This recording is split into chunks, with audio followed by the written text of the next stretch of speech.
안녕하세요. 새벽이에요. 오늘도 들러 주셔서 감사합니다. 따뜻한 옛 이야기 한 자락 들으시며 잠시 쉬어가세요. 조성이 어느 해 김대감에는 화진이라 불리는 딸이 있었다. 17살. 아직 혼례도 치르지 않은 처녀였으나 인물과 성품이고와 집안의 자랑이라 불리던 아이였다. 아씨마님께서 찾으십니다. 그래 금세 가마. 화진은 늘 그랬듯 조용히 웃으며 자리에서 일어났다. 그날도 평소와 다를 없는 하루였다. 아침밥을 마치고 김대가람이 관복을 챙겨 입고 있을 때였다. 대문 밖에서 말발굽 소리가 거칠게 들려왔다. 비켜라! 관에서 나왔다. 대문이 벌컥 열리며 포졸들이 들이닥쳤다. 김윤호를 관하로 앞한다. 놀란 어머니가 급히 마루로 뛰쳐 나왔다. 아니 이게 무슨 날벼락입니까? 갑자기 무슨 죄로 이러십니까? 보조 하나가 문서를 펼치며 말했다. 장부를 위조하고 관청의 재물을 사사로에 유용한 죄다. 터무니없는 소리다. 김대감이 앞으로 나섰다. 이 몸은 그런 짓을 한 적이 없다. 누가 이런 누명을 씌운 것이냐. 말은 관가에 가서 하시오. 그 순간 화진이 놀라 앞으로 나왔다. 아버지! 김대감은 화진을 바라보다 조용히 고개를 저었다. 화진아, 나오지 말거라. 아버지 이게 무슨 말씀이세요? 이 아비는 죄가 없으니 곧 풀려날 게다. 그러니 겁먹지 말거라. 그때 포졸 둘이 어머니의 팔을 붙잡았다. 이보시오 왜 내 아내까지 데려가느냐. 김대감이 소리치자 포졸이 냉정하게 말했다. 부인 또한 사기와 재물 유형에 가담한 혐의가 있다. 어머니는 믿을 수 없다는 듯 고개를 저었다. 뭐라고요? 나는 그런 짓을 한 적이 없소이다. 어찌 이런 억울한 죄를 우리에게 뒤집어 씌우는 것이요. 포졸들은 아무 말 없이 포승줄을 묶었고 부부는 그대로 끌려나갔다. 어머니, 화진이 울부짖자 어머니는 마지막으로 돌아보며 말했다. 화진아, 김대감이 화진을 향해 소리쳤다. 꼭 사랑함거라. 그 말이 부모가 남긴 마지막 말이었다. 대문이 닫히고 말발굽 소리가 멀어졌다. 마루에는 17의 화진만이 홀로 남아서 있었다. 그날 밤 집안에는 불도 없고 사람, 소리도 없었다. 화진이 방 안에 홀로 앉아있을 때 어둠 속에서 목소리가 들렸다. 화진아, 오라버니였다. 남어에 살던 오라버니는 변고가 났다는 소식을 듣고 다급히 돌아왔다. 더느니 집에 더 머물 수 없어. 화진은 고개를 들었다. 오아보니, 그게 무슨 말씀이세요? 아버지와 어머니를 잡아간 자들은 처음부터 집안을 망하게 하려던 자들이야. 그럼 누명을 씌웠으니 곧 돌아오실 수도 없다. 오라버니는 고개를 저었다. 관하로 끌려간 분이 무사히 돌아오는 법은 드물다. 그럼 우리는요, 지금은 각자 살 길을 찾아야지. 그는 말끝을 흐리며 다급히 돈 주머니를 챙겼다. 잠깐만요. 저랑 같이 가셔야지요. 하지야. 오라버니는 끝내 동생의 눈을 마주보지 못했다. 나는 이미 지켜야 할 식구가 있다. 아이도 둘인데 너까지 데리고 갈 수는 없구나. 그는 마지막으로 낮게 덧붙였다. 너도 이 집을 얼른 떠나거라. 그날 새벽 오라버니는 남은 돈 몇 푼을 싹 긁어 홀로 집을 나섰다. 며칠 뒤 관청에서 사람들이 나왔다. 이 집은 죄인의 가산이니 오늘부로 비우도록 하라. 대문에는 봉표가 붙었고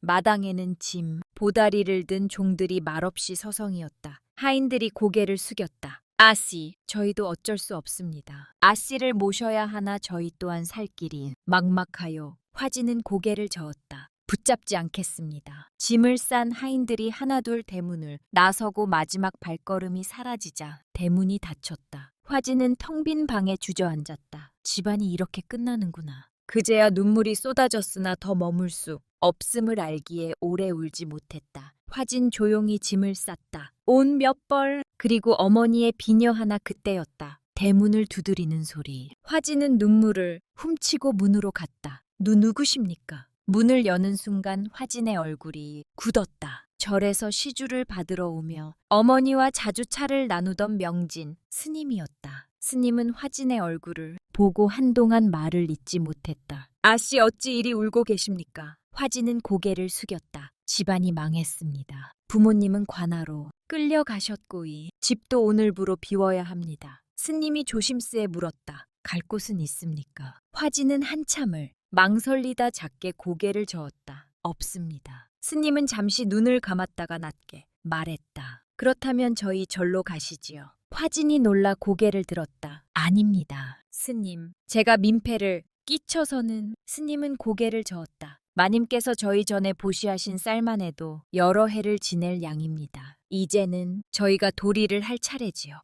화진은 끝내 말을 잇지 못하고 조용히 눈물을 흘렸다. 그렇게 화진은 보퉁이 하나를 들고 산속 작은 사찰로 들어갔다. 절은 크지 않았다. 대웅전 하나와 요사채 몇 칸 뒤로는 소나무가 빽빽했고 앞으로는 계곡물이 잔잔히 흘렀다. 명진 스님은 화진에게 요사채 작은 객방 하나를 내주었다. 낡은 방이지만 당분간은 여기서 머무르시지요. 그리고 덧붙였다. 몸을 두는 것은 쉽소. 허나 마음을 두는 것은 다루. 그 말은 곧 화진의 나날이 되었다. 화진은 아직 스님도 중도 아니었다. 그저 절의 몸을 의탁한 여인일 뿐이었다. 화진은 아침마다 쇠불을 지었고 스님과 보살들이 올릴 공양을 지었다. 물은 계곡에서 길어왔으며 빨래는 돌 위에 올려 두드렸다. 부드럽던 손은 어느새 거칠러졌고 말수는 하루가 다르게 줄어들었다. 밤이 되면 방에 홀로 앉아 책을 읽었고 그렇게 지내는 사이 한 계절이 지나 또 한 계절이 흘렀다. 어느 날 화진 명진 스님 앞에 앉았다. 스님, 말해보어라. 화진은 두 손을 모았다. 숨을 한 번 고르고 고개를 깊이 숙인 채 말했다. 출가를 하고 싶습니다. 명진 스님은 곧바로 대답하지 않았다. 묵주를 한 번 굴리고 화진을 오래 바라보았다. 저는 부모를 잃고 집도 잃었습니다. 이제 속세에는 더는 미련이 없습니다. 스님이 낮게 말했다. 출가는 도망이 아니다. 압니다. 저는 피난처도 아니다. 그 또한 압니다. 그럼에도 불구하고 그 길을 가겠다는 것이냐. 화진은 고개를 들었다. 예. 명진 스님은 그날로 허락하지 않았다. 출가는 하루 마음으로 결정할 일이 아니다. 그 뒤로도 명진 스님은 여러 날 동안 아무 말 없이 화진을 지켜보았다. 그리고 마침내 말했다. 내 마음이 눈처럼 잠시 쌓인 것이 아니라 돌처럼 굳은 것이니 말리지 않겠다. 삭바른 눈이 내리던 날이었다. 머리칼이 한 줌씩 잘려 바닥에 떨어질 때마다 화진은 아무 말도 하지 않았다. 그날 명진 스님으로부터 법명이 내려졌다. 선화 고운 꽃은 진흙에서도 피어난다는 뜻이었다. 그날부터 사람들은 그녀를 화진이 아닌 선화 스님이라 불렀다. 절에는 보살들이 드나들었는데 그중 눈에 익은 보살이 하나 있었다. 비단을 팔며 화진이 살던 동네를 오가던 상인이었다. 어느 날 그 보살은 선화를 한참 바라보다가 조심스레 입을 열었다. 아씨 아니 스님. 목소리가 떨렸다. 화진아 씨 맞죠? 설마 했는데 보살은 손수건을 꺼내 지었다. 소문은 들었소이다. 집안이 그렇게 되었다는 말도 그 뒤로 소식이 끊겼다는 말도 말끝을 흐리다. 다시 화진을 보며 말했다. 허나 이런 데서 뵙게 될 줄은 정말 몰랐습니다. 화진은 아무 말도 하지 않았다. 보살은 끝내 눈가를 훔치며 중얼거렸다. 그 고운 아씨가 이런 산속에서 그날 이후로 그 보살은 하루가 멀다 하고 절을 찾았다. 공양은 늘 넉넉했고 화진을 향한 손길도 유난히 살뜰다. 문제는 늘 그 보살과 함께 절에 들어서는 사내였다. 사람들은 그를 보살의 남편이라 불렀고 이름은 홍만이었다. 산내는 말을 아끼는 편이었으나 눈길만은 숨기지 않았다. 절 마당을 지날 때도 공양간 앞을 지날 때도 그 시선은 늘 화진에게 머물렀다. 스님은 참 젊으시구려. 화진은 대답하지 않았다. 홍만은 그 침묵을 거리낌 없이 받아들였다. 어느 날 홍만이 웃음을 띄운 채 이렇게 말했다. 이 절에 있긴 너무 아깝지 않소. 여기보단 기생집이 낫겠소이다. 아까운 인물의 민머이라니. 그 말이 떨어지는 순간 화진의 손이 미세하게 떨렸다. 이런 신성한 곳에서 입에 담지 못할 말을 삼가시오. 화진의 목소리는 낮았으나 분명했다. 홍반은 잠시 그녀를 바라보다가 피식 웃었다. 부처가 다 보고 계신다. 하시겠지. 화진은 한치도 물러서지 않고 말했다. 그렇소. 부처도 보고 있고 하늘도 다 보고 있습니다. 그날 이후 홍만은 더 이상 대놓고 말을 던지지 않았다. 대신 화진이 혼자 있을 때만 기척없이 모습을 드러냈다. 그렇게 사내의 그림자는 조금씩 절 안으로 번져갔다. 눈이 내리던 밤이었다. 사찰은 치흘같이 어두웠고 바람소리만 들렸다. 화진은 방 안에서 책을 읽다 등불을 껐다. 몸을 누비려는 순간 끼무녀는 소리가 났다. 누구시오? 대답 대신 낯선 숨소리가 들렸다. 앙, 바로 홍만의 목소리였다. 조용히 하시오. 내 손에 칼이 들려 있으니 화진의 몸이 굳어버렸다. 사람 손길 하나 없이 이런 산속에서 지내니 마음 붙일 때가 있었겠소. 그 말 뒤로 화진은 그 밤을 오래 기억하지 않는다. 다만 눈이 유난히니 많이 내렸고 새벽 종소리가 그날은 아주 늦게 울렸다는 것만 기억할 뿐이었다. 몸의 이상을 처음 느낀 것은 공양을 올리던 새벽이었다. 솥에 지히다 말고 화진이 갑자기 손을 멈추었다. 속이 뒤집히듯 울렁거려 한참을 그 자리에서 있지 못했다. 괜찮으냐? 뒤에서 명진 스님의 목소리가 들렸다. 화진은 황급히 고개를 숙였다. 괜찮습니다. 그러나 며칠이 지나도 그 울렁거림은 사라지지 않았다. 아침마다 물냄새만 맡아도 속이 뒤집혔고 걷다 보면 숨이 가빠졌다. 어느 날은 요사체 마루에 주저앉아 한동안 일어나지 못했다. 선어야 어디 아픈 거냐? 화진은 두 손으로 배를 눌렀다. 대체 어찌 된 거냐? 그 말에 선아의 얼굴이 하얗게 질렸다. 스님, 한 발 물러서며 끝내 무너졌다. 사람이 싫어. 이 절로 들어왔습니다. 목소리가 떨렸다. 사람에게서 도망치듯 여기까지 왔는데 사람에게 또 일이 당했습니다. 그날 밤불이 쳐도 소리쳐도 어찌할 힘이 없었습니다. 화진은 두 손으로 얼굴을 가렸다. 모두 제 불찰이겠지요. 이럴 수가, 어찌 이런 일이. 명진 스님의 무곡 소리가 처음으로 흔들렸다. 스님은 한 걸음 다가와 화진의 앞에 섰다. 내 너 죄가 아니니 너무 괴로워하지 말거라. 한동안 아무 말도 오가지 않았다. 바람 소리만 처마를 스쳤다. 명진 스님이 조용히 입을 열었다. 이은 밖으로 알려져서는 안 된다. 화진은 고개를 숙인 채 아무 말도 하지 않았다. 소란이 일면 너도 다치고이 절도 온전하긴 어렵다. 화진 어깨가 미세하게 떨렸다. 아이를 없앨 수는 없겠지요. 명진 스님은 단호히 고개를 저었다. 살생은 어떤 이유로도 허락되지 않는다. 그 아이는 네가 만든 죄가 아니다. 그러니 또 다른 죄를 지게 할 수는 없구나. 묵주가 천천히 손끝을 돌았다. 오랜 침묵 끝에 스님이 말했다. 선야, 이 몸으로는 더 이곳에 머물 수 없다. 배가 더 불러오기 전에 여기를 떠나야 한다. 화진은 조용히 고개를 끄덕였다. 예, 알고 있습니다. 그날 밤 화진은 홀로 보퉁이를 쌌다. 허나 명진 스님에게는 알리지 않았다. 이별의 말을 건네는 순간 발걸음이 끝내 떨어지지 않을 것 같았기 때문이다. 요사체 문을 나설 때까지 화진은 단 한 번도 뒤돌아보지 않았다. 그때 하늘에서 눈이 흩날리기 시작했다. 화진은 잠시 발을 멈추었다가 이내 발이 닿는 대로 산길을 내려갔다. 눈은 점점 굵어졌고 바람은 살을 파고 들었다. 치맛자락이 젖어 점점 무거워질 쯤 숨이 가빠졌다. 조금만 더 산중턱을 막 내려섰을 때였다. 다리에 힘이 풀렸고 화진은 그대로 눈 위에 무너졌다.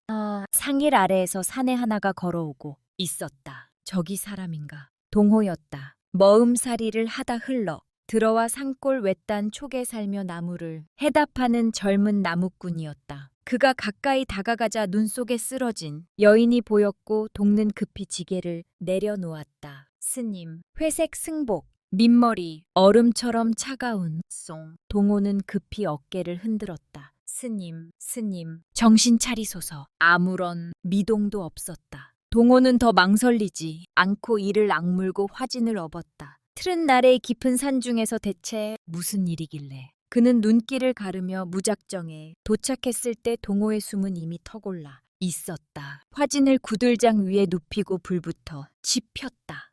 이 깊은 산골에 어찌 스님이. 동우는 화진의 얼굴을 살폈다. 창백했지만 숨은 붙어 있었다. 한참 뒤 화진의 눈이 천천히 뜨자 눈물이 먼저 흘러내렸다. 그냥 죽었으면 했는데 또 살아 있군요. 동호는 깜짝 놀라 고개를 숙였다. 안니세님, 어찌 그런 말씀을 하십니까? 화진은 배를 감싸지었다. 아이를 가진 몸으로 절을 나왔습니다. 동호의 눈이 크게 흔들렸다. 살아도 죄고 죽어도 죄라 하더군요. 이 아이를 품은 죄가 얼마나 큰지 아십니까? 잠시 침묵이 흘렀다. 동호는 고개를 떨은 채 조심스레 입을 열었다. 죄라니요. 스님, 이런 눈길에서 사람을 얻고 달려온 제가 죄인이라면 몰라도 스님이 어찌 죄인이겠습니까? 그는 잠시 말을 고르다 덧붙였다. 어떤 사연이 있으신지는 모르겠습니다만 사람 목숨이란 게 귀한 것 아니겠습니까? 부처도 함부로 해치지 말라 그러셨다 들었습니다. 화진은 끝내 아무 말도 하지 못한 채 그저 울었다. 구들장은 천천히